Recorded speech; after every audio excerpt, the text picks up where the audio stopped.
జై శ్రీమన్నారాయణ.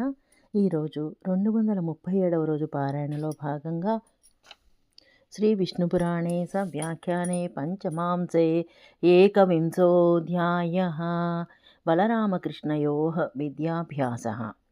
శ్రీపరాశర ఉవాచ. శ్రీపరాశరులు పలికిరి. ఇత్యుక్తోऽంతర్జలం గత్వా హత్వా పంచజనం చ తం కృష్ణో జగ్రాహ తస్యాస్తి ప్రభవం శంఖముత్తమం. ఇట్లు సముద్రుడు పలకగా శ్రీకృష్ణుడు అంతర్జలమునకు వెళ్ళి పంచజనుని వధించి అతని అస్తుల నుండి పుట్టిన ఉత్తమమైన శంఖమును స్వీకరించను. యస్య నాదేన దైత్యానాం బలహాని రజాయత దేవానాం వవృధే తేజో యాత్య ధర్మశ్చ సంక్షయం. ఆ శంఖనాదముతో దైత్యులకు బలహాని, దేవతలకు తేజోవృద్ధి, అధర్మక్షయము జరుగును. తం పాంచజన్యమాపూర్య గత్వా యమపురం హరిః బలదేవశ్చ బలవాన్ జిత్వా వైవస్వతం యమం.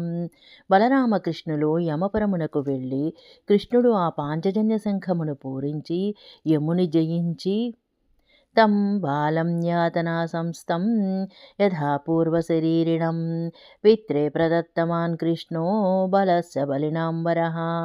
ఆ గురుపుత్రుని యాతనలో ఉన్నవాణ్ణి పూర్వశరీరము కలవానిగా చేసి కృష్ణ బలరాములు తండ్రికి అర్పించిరి. విష్ణుచిత్తీయ వ్యాఖ్యా తమితి యథా పూర్వశరీరిణం కృత్వేతి శేషః.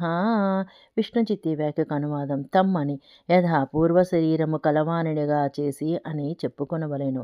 మధురాంచ పునఃప్రాప్తౌ ఉగ్రసేనేన పాలితాం ప్రహృష్ట పురుషస్త్రీకాం ఉభౌ రామజనార్దనౌ. బలరామకృష్ణులు ఉగ్రసేనునిచే పరిపాలింపబడుచు సంతోషముతోనున్న స్త్రీ పురుషులు కల మధురాపురిని మరలా చేరెను.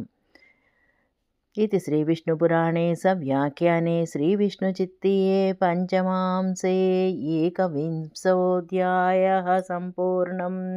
జై శ్రీమన్నారాయణ.